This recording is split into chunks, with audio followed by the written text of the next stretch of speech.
तिकडे जालन्यामध्ये एसटी कर्मचाऱ्यांनी काम बंद आंदोलन केले। राज्य कर्मचाऱ्यांप्रमाणे वेतन देण्याच्या मागणीसाठी हे आंदोलन केले जाते।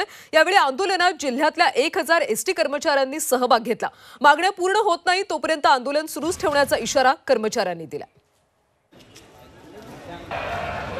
महाराष्ट्र राज्य मार्ग परिवहन महामंडळामध्ये अनेक संघटना आहेत। यांची संयुक्त कृती समिती तयार झाली। शासन दरबारी सरकारी कर्मचाऱ्याप्रमाणे राज्य कर्मचाऱ्याप्रमाणे महाराष्ट्र राज्य परिवहन महामंडळांच्या कर्मचाऱ्यांना वेतन भेटावं अशी आमची मागणी आहे। ही सततची 10 वर्षापासून मागणी आहे। आम्ही राज्य कर्मचाऱ्यांच्या वेतनात एवढं वेतन भेटत नाही म्हणून आम्ही वंचित आहोत।